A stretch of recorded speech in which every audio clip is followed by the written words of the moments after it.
और अब सुनते हैं विधानसभा में आज हुई कार्यवाही की समीक्षा। आलेख उमापद महतो, विशेष संवाददाता, दैनिक उदितवाणी, रांची। झारखंड विधानसभा के बजट सत्र के 6वें दिन आज सदन में मुख्यमंत्री हेमंत सोरेन ने पक्ष विपक्ष के कई सदस्यों द्वारा उठाए गए नीतिगत प्रश्नों पर उत्तर दिया।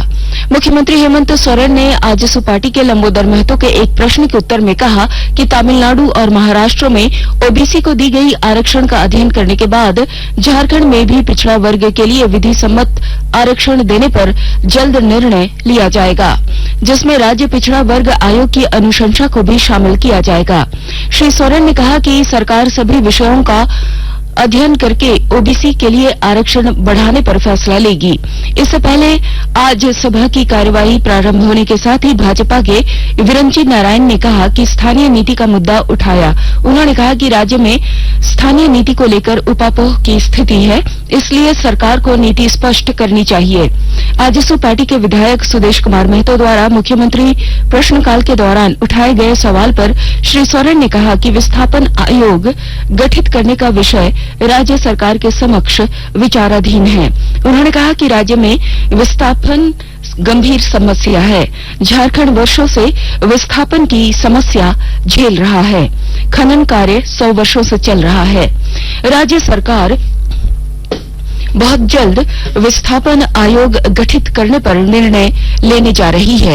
इधर अल्पसूचित प्रश्नकाल में झारखंड मुक्ति मोर्चा के रामदास सोरेन ने पूर्वी सिंहभूम के गुड़ाबांधा प्रखंड के कारलाबेड़ा गांव में नक्सलियों द्वारा 3 लोगों को मार दिए जाने और नक्सलियों की धमकी के कारण परिजनों द्वारा थाने में मामला दर्ज नहीं करा पाने पर सवाल उठाया और सरकार से मृतकों के परिजनों को मुआवजा देने की मांग की, जिस पर मंत्री आलमगीर आलम ने कहा कि मामले में जांच कर कार्रवाई का भरोसा दिलाया।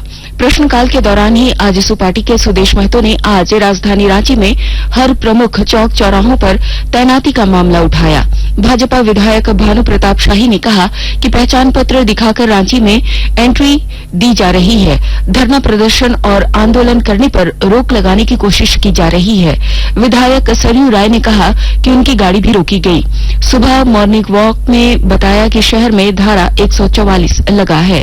भाजपा के अमित मंडल ने कहा कि विधानसभा आने के क्रम में उन्हें पुलिस ने 5 बार रोककर चेक किया और कार्य संचालन नियमावली की पुस्तक लेकर आसन के पास जाकर उन्होंने कहा कि यह विशेषाधिकार का मामला है, जिस पर विधानसभा अध्यक्ष ने कहा कि लिखकर दीजिए, एक्शन लिया जाएगा। भाजपा के ही अमर बाउरी ने कहा कि उन्हें भी जैन मोड़ से ही रोकना आरंभ किया।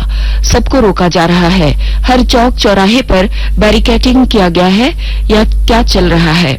विधायकों द्वारा बारी बारी से उठाए जाने पर संसदीय कार्य मंत्री आलमगीर आलम ने कहा कि आजसू पार्टी के विधानसभा घेराव कार्यक्रम के कारण विधि व्यवस्था ठीक रखने के लिए पुलिस बल नियुक्त किया गया है। इधर भोजनावकाश के बाद कृषि पशुपालन और सहकारिता विभाग की अनुदान मांगों पर सदन में चर्चा के बाद विभाग को आवंटित 31 अरब 30 करोड़ 22 लाख 39 हजार रुपए से अधिक की राशि की मांग को ध्वनि मत से पारित कर दिया गया। इससे पूर्व भाजपा विधायक अनंत ओझा ने सदन में कटौती प्रस्ताव पेश करते हुए चर्चा की शुरुआत की।